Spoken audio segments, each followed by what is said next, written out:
and the senses of an assassin whispering the same thing. In the next instance, we meet our main protagonist, Leon, who receives compliments on his good work.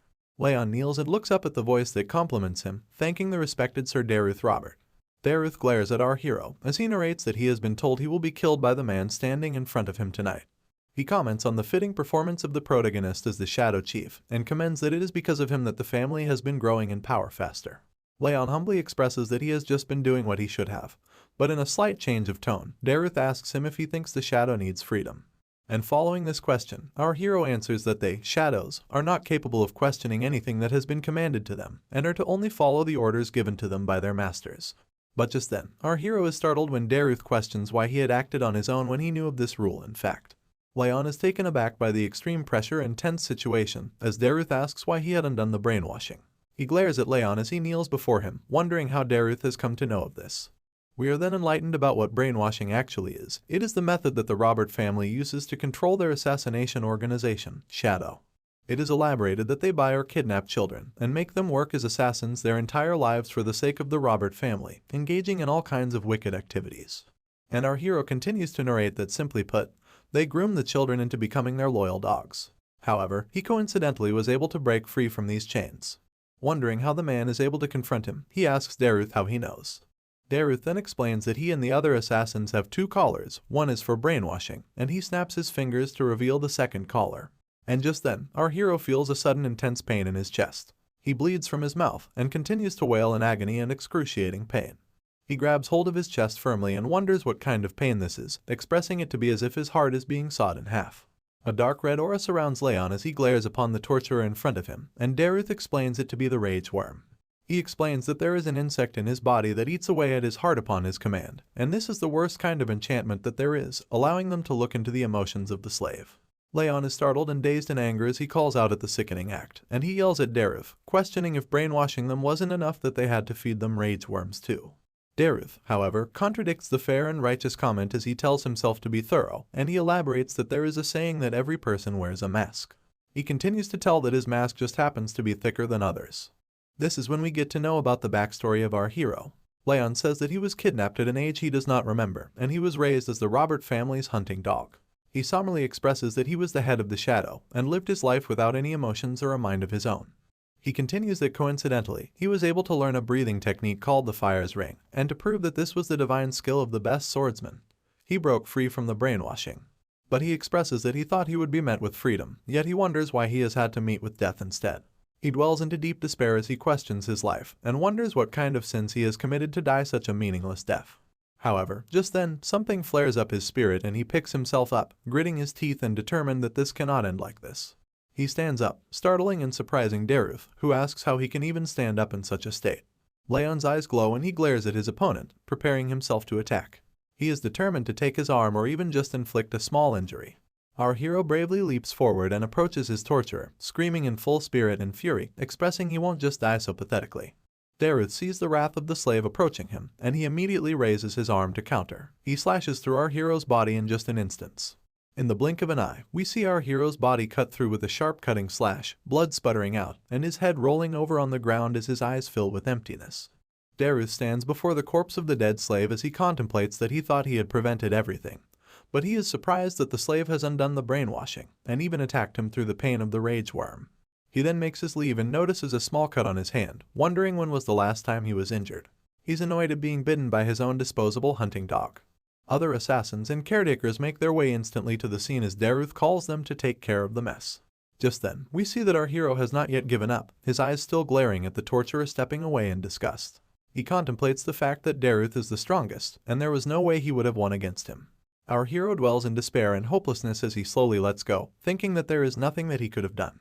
But just before he gives up, the realization dawns upon him, and he contemplates his regrets, expressing that he is upset about living a life without a reason, being humiliated and manipulated all his life, and that he cannot complete the Fire's Ring. He calls out desperately, exclaiming that he does not care if he fights a devil or a god, he wants to get revenge no matter what. That's when a charm starts to glow right beside him. A system window opens up, and displays that he has been chosen by rage, and his body will now be possessed.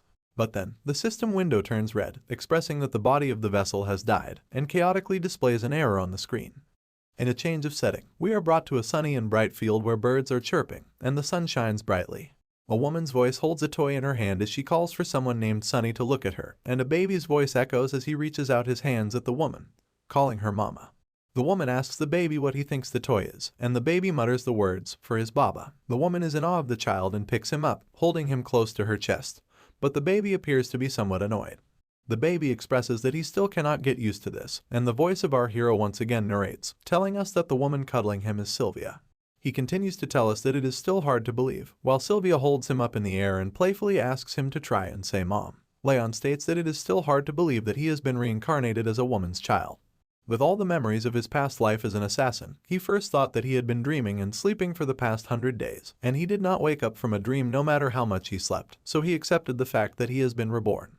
Sylvia holds Leon in her arms as she mentions that the weather is good today, and she wishes for the patriarch to be back home soon so he can give him a handsome name.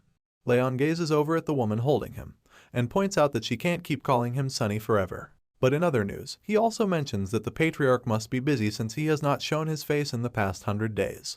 He also tells us that he could not figure out too much after reincarnating, but he acknowledges that he has been reborn into a wealthy and renowned family, expressing that it's better to be born into a powerful family than a normal one.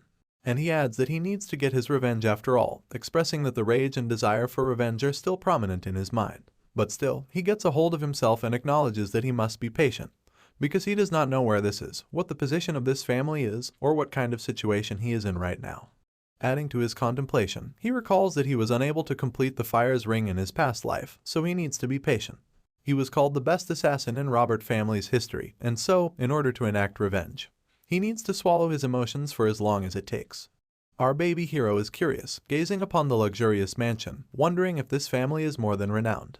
But just then, his attention is diverted to a panicking voice that calls out to Sylvia, yelling out loud that the patriarch has arrived. When Sylvia is dazed upon hearing that her father is coming, Leon speculates that the patriarch is his grandfather. She exclaims that she needs to prepare for his arrival, but the maid tells her that it is too late, and he is already here.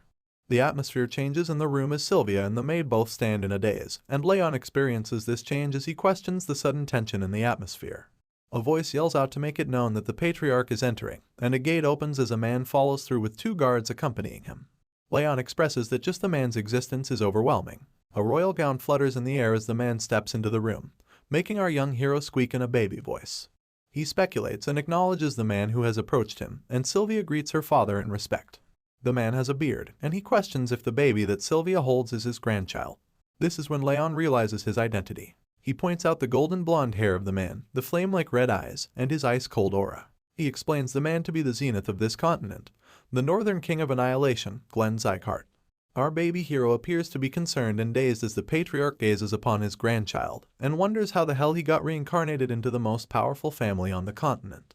Sylvia asks her father if he wants to hold his grandchild. All the while, our baby hero deems such a fate as ironic. Glenn, the esteemed patriarch of the house, exclaims that the baby will be named Leon, suggesting that the meaning of the name is to live like a shadow, as if the warrior is there but also not there. Leon's baby eyes widen at this statement. It's hard for him to process how he was given the same name as his past life. Night falls upon the land eventually, and moonlight shines through the room as Leon pretends to be soundly asleep in his cot. But actually, he is wide awake and wondering if everyone else has gone to sleep. He sits up and contemplates the fact that after 100 days, he now finally has his chance. He elaborates that he was always sleepy. Every time he would wake up, Sylvia would always be by his side, ready to cuddle him up. That didn't allow him to use his mana, but now, finally, he is able to sleep in a separate crib. Sighing in satisfaction, he expresses that he should get started. He sits upright, crossing his legs to perform a certain stance, calling upon the fire ring ability. Our baby hero explains that this continent's normal training method uses breathing styles. One absorbs nature's energy and gathers the aura in the energy core. However, he adds that the fire rings he has obtained use a different path. Enlightening us about the workings, he elaborates that when a mage uses his energy, it shapes the heart's ring, growing his overall physical abilities and energy manipulation techniques. Because of this, he mentions that this type of breathing technique is the best to become a perfect martial artist. Moreover, this sort of breathing technique has the advantage over transcendents like Dareth, who don't know its full capabilities. And so, he expresses that by using the fire's ring, one can grow their mentality and body. He desires that if he can make the Zychart's swordsmanship his own, defeating and enacting revenge upon Dareth won't just be a dream. Analyzing himself, he is skeptical, but he points out that it's because of such a premature body, filled with freezing energy, that his body felt cold even after sleeping for more than 20 hours. He closes his eyes to analyze how many places are blocked, realizing the number to be 9. He concludes that at this rate, he is going to die due to his circuits being blocked by the cold. He knows that he needs to break through them using the fire's ring, but he expresses that throwing away such highly pure cold energy is a waste, although he questions if he can fuse it with the fire's flow and circulate it throughout. Some time has passed, and our baby hero has concluded his training. Although he thinks that it is slow, he is still making very good progress. Just before he decides to move on to the next stage, he feels a bit agitated. He acknowledges that his body is tired, questioning the stamina of this premature body getting tired after such little training. But our poor baby can't help it, and he feels the weight of his eyes as he slowly closes them to sleep. Leon has soundly slept in his crib, and this is when Glenn, the patriarch, emerges from the shadows to observe his grandchild. He raises his hand above Leon's head, and small sparkles of energy twinkle around him. Night changes into day, and the sun shines upon the window of the huge and luxurious mansion. The cutest protagonist, Leon, crawls on the floor muttering nonsense, and Sylvia follows him throughout, encouraging him to crawl a little more while playfully squealing in joy. But Leon seems to be distressed and annoyed, expressing that playing with Sylvia is a pain. I mean, our dude has the mind of an adult, and playing and pretending to be a baby like this makes him want to kill himself. Sylvia, however, cannot have enough of cuddling with her child, as she fiddles with him and calls him playful names. All the while, our poor hero gets more and more annoyed, exclaiming that enduring the cold energy is better than this. This goes on when suddenly Sylvia is called upon by a strange voice, and her attention is diverted towards the man who calls for her. Her face immediately lights up as she turns to face the source of the voice and calls the person the saint. The saint takes a slight bow to pay his respects to the lady, but requests her to simply address him as sir. Leon's eyes widen upon seeing the man. He wonders if the person in front of him is someone called the Saint of the Rags. And enlightening us with more background upon the characters, our hero once again narrates that the saint has divine power, medical techniques, and skills that can reach the ends of the world. However, he adds that although the man is the most famous physician, no one can see him due to his wanderlust. Coming up close, the saint gazes upon the baby, expressing that he came to see Sylvia after hearing about his birth, and he picks up Leon to gaze upon him closely. He compliments the red eyes and the blonde hair of the baby that he inherited straight from his beautiful mother. He then asks the name of the child, and at first, Sylvia hesitates to answer, but she says that the name of the child is Leon. The saint is taken aback, questioning if they named the child while knowing that it means shadow. Sylvia hesitantly agrees with the speculation, and the saint follows up with disappointment, not understanding what Glenn was thinking before naming the child. Leon observes his expressions, as he notices that the two are being quite casual with each other. In his past life, he had heard rumors of the Northern King of Annihilation being friends with the Saint of Rags, and it seems to be true. Nevertheless, the saint holds our baby hero firmly as he smiles in joy, wanting to have a closer look. He then places his hand over the baby's body, and a strange energy flows and glimmers over our hero. The saint notices that there is something wrong, as is apparent by his facial expressions. Sylvia also notices this and asks the saint about it, and the man tells her that the baby has the bitter cold curse. He gives back the baby for Sylvia to hold, as he continues to elaborate that the baby's energy circuit has been blocked off by ice energy. If they treat him concurrently before his future checkups, he will not die. However, he also lets Sylvia know of the sorrowful fate, that the baby will not live for a long time if he is left untreated. Sylvia's eyes widen in shock, and her voice starts to shake as she states that the saint is lying. She does not believe this to be true. And just as the saint tells her about writing a prescription to start the treatment, a voice calls out to interrupt him. The voice belongs to a maid, who rushes forward to the saint to tell him that the patriarch is looking for him. The saint lets her off, telling her that he will be there with the patriarch once he is done with the conversation. But the maid insists that the patriarch wants to see him right now. Accepting the call, the saint hesitantly takes his leave, expressing that the patriarch cannot get his timing right. Observing the situation, Leon thinks that knowing about the disease does not change anything, because as long as he can complete the fire ring on time, such a curse won't be an issue. This is when a teardrop falls onto his face, making him halt in his thoughts. Our baby hero gazes upon the crying face of Sylvia, who still believes it to be a lie. She sniffles and expresses that she cannot lose her child like this, and she refuses to accept that he is dying. Sniffling and silent tears turn into wails and screams of agonizing pain as Sylvia falls to the floor, firmly holding her baby. She promises that she is going to make it better, no matter the cost. She is still in denial that her child is sick with a deadly disease. Leon's eyes widen and his heart skips a beat. He wonders what this emotion is, and he expresses that his heart is aching. He sees himself observing the poor woman, telling himself that he does not wish to see this. Among the wails and the screams, Sylvia suddenly stops crying when her baby's hand touches her face to wipe off the tears. She gazes upon her baby closely with her eyes full of shock, and Leon reaches for her in an attempt to call for her, until he manages to mutter the word mommy. Meanwhile, Glenn was busy engaging in a conversation with the saint, when suddenly, a commotion rises from the other room, diverting their attention. The voices of the maid yell and call for Lady Sylvia to stop, and Glenn questions what the ruckus is all about. The maid follows after Sylvia as the yelling continues, and she warns her that the patriarch is inside the room.